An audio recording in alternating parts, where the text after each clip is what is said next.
Bueno, ya estamos al teléfono con nuestro invitado de esta tarde. Hay un libro, una obra que es probablemente de las obras más importantes de la historia de la humanidad, que es El origen de las especies, obviamente de Charles Darwin. Pero Darwin no solamente escribió El origen de las especies, sino que también tiene otras obras, y entre ellas una que es igual de fundamental, tan importante, tal vez no tan divulgada, pero sí muy, muy importante, como la que yo les mencionaba, que es El origen del hombre y la selección en relación al sexo. Y lo interesante de la conversación que vamos a tener es que se está publicando una edición en español de este libro, El origen del hombre y la selección en relación al sexo, que es un trabajo colaborativo de varias instituciones, y es un completísimo volumen de más de 400 páginas que de alguna manera le da un carácter ya definitivo a este libro en nuestro idioma. Y para conversar acerca de esta obra y de su publicación y también del resto del trabajo que están haciendo, estamos con Rafael Sagredo, que es profesor de Historia y Geografía, director del Centro de Investigaciones Diego Barros Arana de la Biblioteca Nacional. Vamos a conversar acerca además de este centro y del Museo de Barros Arana, que está cumpliendo 30 años. Profesor Sagredo, ¿cómo le va? Muy buenas tardes. Hola, Polo, buenas tardes y saludo a todos los auditores. Muchísimas gracias, un placer tenerte en el programa. Partamos hablando de lo que da origen, digamos, a la conversación y que tiene que ver con esta noticia, ¿no es cierto? Esta edición Claro. En español de El origen del hombre y la selección en relación al sexo. Pongamos, en primer lugar, en contexto a Darwin y a esta obra dentro de la producción intelectual de Charles Darwin. Bueno, esta obra es, digámoslo así, es la teoría de la evolución que él publica en su libro sobre el origen de la especie de 1859, pero ahora aplicada a la especie humana, y que se publica en 1871, o sea, un libro extraordinario, un libro fundamental, y entre otras razones porque Darwin y su teoría de la evolución por la selección natural, ¿cierto?, resulta un referente absoluto hasta el día de hoy en todo lo que dice relación con los científicos, ¿cierto?, con la genética, etcétera, de tal modo que poder publicar en Chile, en coedición con instituciones de México y de España, como el Consejo Superior de Investigación Científica de Español, una edición que es la más completa, ¿cierto?, revisada, anotada, prologada y con un estudio introductorio sobre el significado del libro, de la obra de Darwin en general y de su vigencia hoy día, resulta un acontecimiento, a mi juicio, un acontecimiento intelectual, un acontecimiento científico, a través del cual además el Centro de Investigaciones Diego Barros Arana, de la Biblioteca Nacional, como tú dices, conmemora, celebra, digámoslo así, sus 30 años, porque este es un centro de investigaciones fundado en el año 1990. Entonces estamos muy contentos de poder participar de estas redes internacionales, de estas redes de colaboración científica que hacen posible que en Chile publiquemos a Darwin, publiquemos a Humboldt, publiquemos a Fitzroy, publiquemos a James Gillis, un astrónomo norteamericano, publiquemos a Antonio Parra, un naturalista cubano, publiquemos a Alejandro Malaspina, para no hablar de los naturalistas que trabajaron en Chile a lo largo del siglo XIX y siglo XX, como Claudio Gay, como Rodolfo Filippi, como Ignacio Domeyko, como Hans Stephens, como Amado Pizzi, como Darafsky, y podríamos seguir. O sea, es importante, diría yo. Sí, y la verdad que en esta lista de nombres que tú das, Rafael, la verdad que son nombres gigantescos, ¿no es cierto? La mayoría de ellos del siglo XIX, muy fundamentales en el desarrollo del conocimiento y también del pensamiento.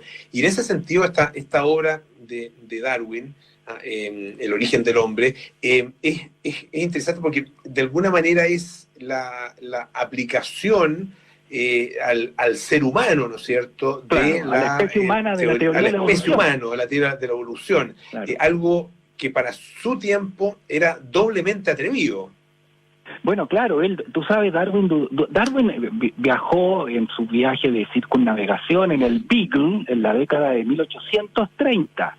El Beagle, el barco comandado por el capitán Fitzroy, viaja y llega a América, y en América y en su paso por África, también estuvo en Sudáfrica y por Australia, Nueva Zelanda, pero bueno, donde más estuvo fue en América Meridional, o sea, entre Río de Janeiro y Lima, digámoslo así, y en ese espacio donde más estuvo en Chile, y pudo reconocer la realidad natural, a la especie, etcétera, fue tomando apuntes, etcétera, que servirían de base para su posterior teoría de la evolución, la cual se demoró en publicar, entre otras cosas, porque como era tan atrevida para su tiempo, quiso documentarla y no crear flancos para la crítica, ¿no?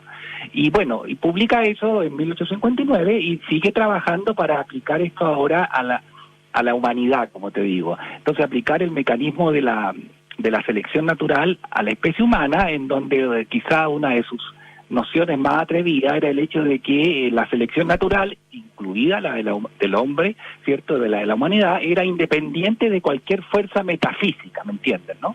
O sea, ajeno a cualquier otro mecanismo, fuerza, creación, etcétera, etcétera, etcétera.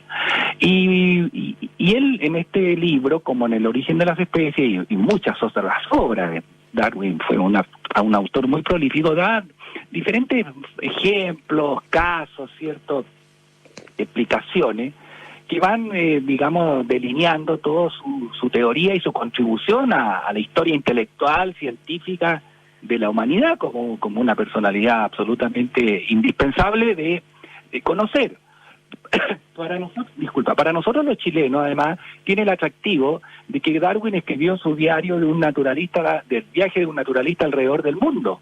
Y como te comentaba, como estuvo en Chile, en el territorio chileno durante mucho tiempo, y lo recorrió por tierra hasta Copiapó, resulta que ofrece muchas observaciones, descripciones, no solo de la historia natural, particularmente, digámoslo así, de los Andes, que fue lo que más le impresionó, la cordillera de los Andes, sino que también de la sociedad chilena. Y publicó además de este diario, publicó un libro que se llama Observaciones Geológicas en América del Sur, que la Biblioteca Nacional y nosotros como Centro de Investigaciones también editamos en Chile, con un prólogo del geólogo Francisco Hervé y mío, un estudio introductorio largo explicando el libro, de tal modo que tenemos, a partir de un científico de la categoría de Darwin, un hombre con una sensibilidad, con una capacidad de observación, tenemos una visión de nuestra sociedad justo justo después de la independencia. Y como él además estuvo en Brasil, estuvo en el Río de la Plata, bueno, estuvo en Chile, estuvo en Perú, y después pasa al mundo anglosajón, a Australia. Además tenemos entonces la posibilidad de la comparación. Darwin compara, pondera, ¿cierto?, contrasta entre el sistema de colonización inglés, el sistema de colonización español, y después contrasta entre las repúblicas a que había dado lugar el proceso de independencia. Entonces te habla de Brasil impresionado por la exuberancia tropical, pero también también impresionado por la esclavitud que detestaba. Después te habla de Argentina como una sociedad muy violenta, ¿no? Pero también conmovido por las manifestaciones del movimiento de la corteza terrestre, con los fósiles, con el levantamiento del terreno. De Chile habla de la magnífica cordillera de los Andes, ¿no? Además le toca el terremoto de vivir en Chile, el terremoto de febrero de 1835, que fue algo así como lo que ocurrió en el 2010, ¿no? De esa magnitud. Y lo describe, y en su diario, invito a todos los auditores a leerlo, está en internet, está publicado en múltiples ediciones. Él habla de ese día como un día memorable, porque él lo único que quería era experimentar una cosa como esta.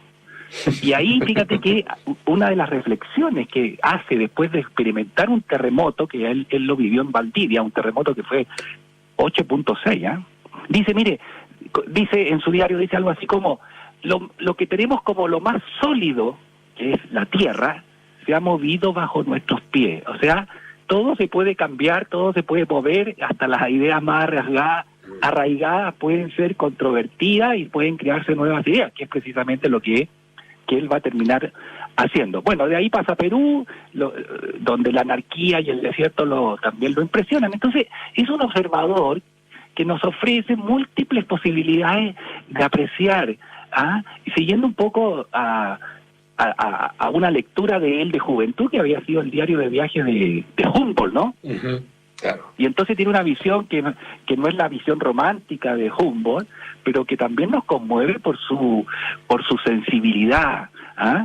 Entonces, y por eso es, no solo por esto, o sea, es importante como científico, pero es importante como un hombre, un humanista, como una persona que es capaz de mirar el mundo desde todas las perspectivas, y en ese sentido que nos ofrece a nosotros y a la humanidad de hoy lecturas, reflexiones, descripciones que son un antecedente, que son valiosas, que nos enriquecen como personas incluso. Estamos conversando con Rafael Sagredo, que es historiador y director del Centro de Investigaciones Diego Barros Arana de la Biblioteca Nacional, que está además cumpliendo 30 años el centro, ¿no? El profesor. Sí. El profesor tiene un par de años más. Rafael, te quería preguntar... a ver, el doble nomás. El doble nomás, mira. La lectura a ver, el origen de las especies y también probablemente el origen del hombre, estas dos obras, uno de alguna manera como que la gente las da por leídas, por conocidas, por sabidas. Pero Claro. probablemente es poca la gente que efectivamente se dio el trabajo de leerlas. Porque, Claro. obviamente como toda lectura tiene ciertas dificultades, además Claro, una obra la gente tiene escrita temor de que sea algo muy técnico, que lo es, Exacto. evidentemente. Pero evidentemente lo es. siempre Uh-huh. Sí, no te escucho. siempre hay en estos libros, por lo pronto, una presentación, una introducción, una declaración de intenciones, que son miradas generales, que son reflexiones profundas, densas, sobre el conocimiento, sobre el papel de la ciencia, sobre la humanidad, sobre la naturaleza. Y hay conclusiones que son también muy interesantes y que son visiones amplias.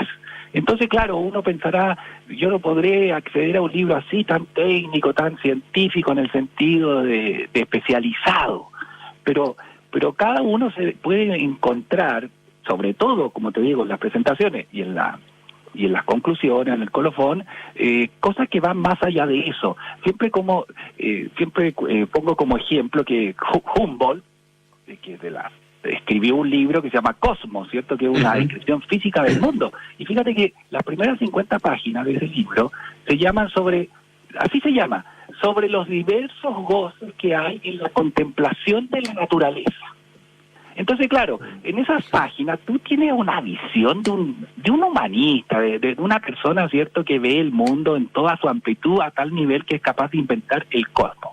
Bueno, en Darwin ocurre o tenemos algo similar. Entonces yo invito a todos los auditores a que perdamos ese temor, comillas, ese respeto, cierre comillas, por libros que creemos que no vamos a entender, pero que de todas maneras siempre nos van a ofrecer una forma de poder entusiasmarnos, aunque solo sea por la declaración de intenciones sobre el significado que lo que está al interior del libro tiene para el conocimiento y por lo tanto para la humanidad. Hay también dentro de las lecturas que se hacen particularmente de Darwin, también de otros pensadores, pero en el caso de Darwin, de alguna manera está más en la discusión y en el análisis de nuestra sociedad y de muchas realidades, está tremendamente vigente y está muy presente. De hecho, lo hemos visto hace pocas semanas en alguna disputa ahí en las cartas al director del Mercurio, a propósito del darwinismo social y todo eso. Exacto. ¿Cómo ves ese fenómeno hoy día? Porque la verdad que de alguna manera son ideas tan fundamentales que cada persona las trata de amoldar a sus propias conveniencias, ¿no es cierto? Y darle claro, enrumbarlas, digamos, hacia sus propios intereses. Bueno, ¿Cómo ves ese fenómeno? Claro, lo que pasa es que existe lo que se llama el darwinismo social, que un poco aplicar a la vida en sociedad la teoría de Darwin, ¿cierto? Y esto de estas líneas gruesas que la gente conoce como la selección natural, el predominio de los más fuertes, la muerte de los débiles, ¿cierto? Y bueno, pero eso es una aplicación que muchas veces que francamente no tiene sentido, porque si hay algo que caracteriza a la especie humana es su vida en comunidad, es la creación de una cultura con valores, ¿cierto? Con una ética, con una función en virtud de la cual, o con una misión o un objetivo que solo se puede desenvolver en comunidad y en donde la dignidad de las personas, que a lo largo de la historia se ha ido construyendo y respetando cada vez más, hoy día la conocemos como derechos humanos, hace que aquí esta idea del más fuerte dominando absolutamente o del débil, ¿cierto?, desapareciendo irremediablemente, no cabe entre nosotros por otras consideraciones que son de carácter ético, de carácter moral. Fíjate, incluso sobre eso Darwin entra en el origen del hombre, porque él habla de esta capacidad de la humanidad, de las capacidades morales, digamos, de la capacidad de la humanidad de hacer juicios de valor que tenemos los humanos, ¿cierto? O sea, habla de las facultades mentales. Y entonces llegar y aplicar sin mayor explicación, ¿cierto? Y fuera de todo contexto, esto a la humanidad y a la vida en comunidad, claro, es polémico. Y es muy polémico, como tú lo señalas, que se aprecia hasta en las discusiones de hoy y también antes, ¿no? A comienzos del siglo XX, ya a fines del siglo XIX. Porque Rafael, acuérdate que todo el tema de la eugenesia, que cierto a comienzos del siglo XX, y etcétera, etcétera. Yo sé que estamos pendientes, ¿no es cierto?, de conversar también sobre estos 30 años del Centro Barros Arana, que es un tema muy, muy interesante. Ustedes han estado realizando distintos tipos de actividades. Desgraciadamente se nos acabó el tiempo, pero te dejo invitado para que en algunos días más volvamos a juntarnos y conversemos, bueno, sobre también el trabajo que están haciendo ustedes en el centro y también un poco de historia más en general. ¿Te parece? Bueno, muy bien, pues encantado, pero decirle a los auditores que en la página web de la Biblioteca Nacional encontrarán todas las actividades a propósito de los 30 años del Barros Arana y los conversatorios, los especialistas y todo lo que estamos organizando. Muchísimas gracias a Rafael Sagredo, que es director del Centro de Investigaciones Diego Barros Arana de la Biblioteca Nacional.